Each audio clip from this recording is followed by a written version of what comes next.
Magandang umaga everyone. Wow! Merong bagong update si Security Bank sa kanyang complete cashback Platinum Mastercard. So mas pinataas na po yung cashback na binibigay nila. But the question is this a good news or a bad news or both? So if you have this card or if you plan to have one, then para sa iyo to. Let's go!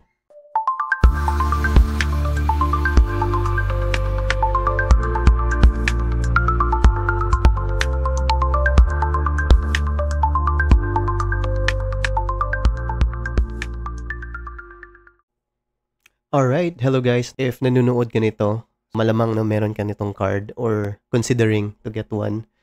And arguably, I think this is one of the best mid-tier cashback card. This is the very reason that I have this. Maybe this also the reason you have meron ka nito as well. But of course, with this new update, today is March 12 and kahapon na-receive natin yung email about this bagong update regarding na in-increase na nila yung cashback.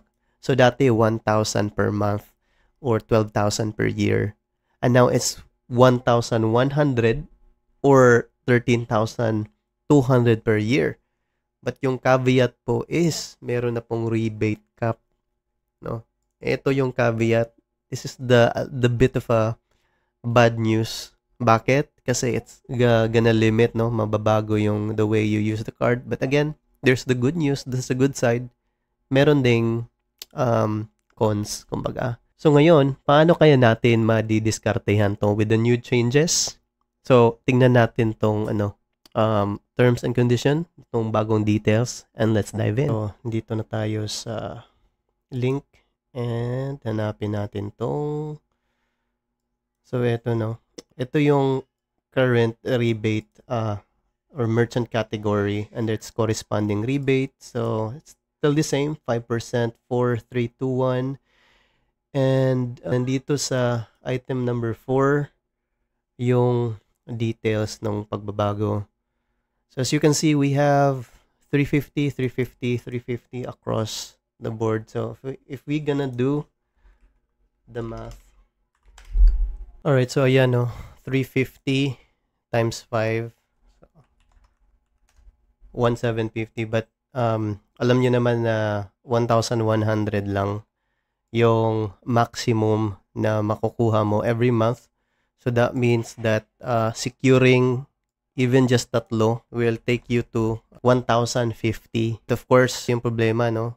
Anong amount, ano kaya yung spend na need natin to get this 350 for each category? Ito, tignan natin. Let's try to see kung paano natin makuha yung target amount to get the rebate. So, simple lang, itong 350 divided by yung percentage. Apply to all. So, ito, no? Ito yung need natin i-swipe for groceries para makuha itong 350. And so on and so forth. 8,750 for gas. Utilities, 11,000 plus and then and so on. Like I said earlier, we need at least 3 no na ma-max out para makuha natin yung maximum rebate which is 1,100. Let's say na ma-max out mo yung top percentage ng card na to. So it means 350.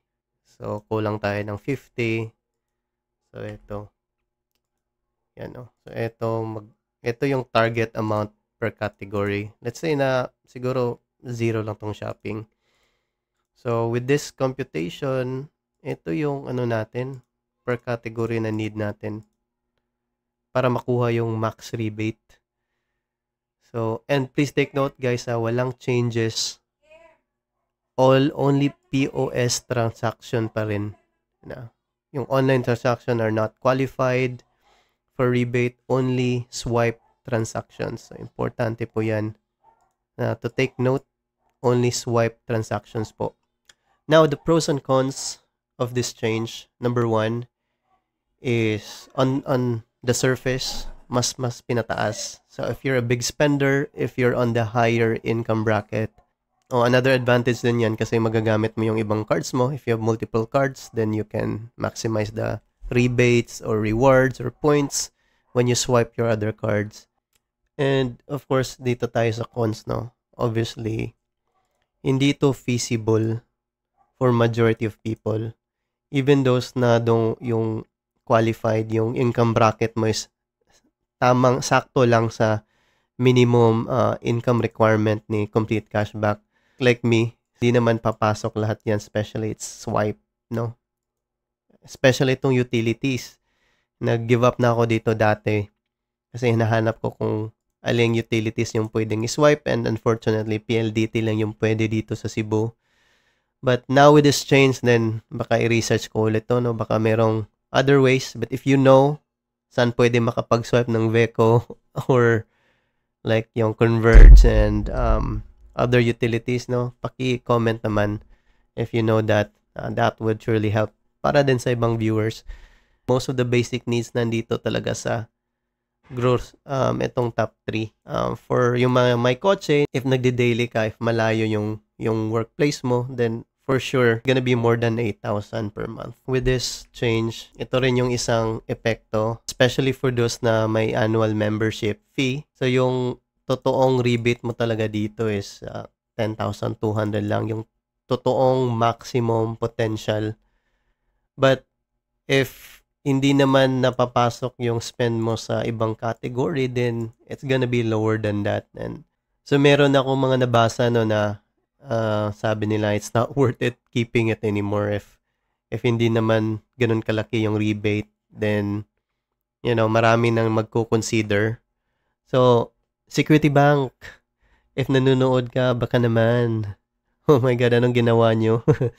So if you have reached this part of the video, baka naman makapag-like at sub kayo. We are trying to reach our first 100. See you on the next video.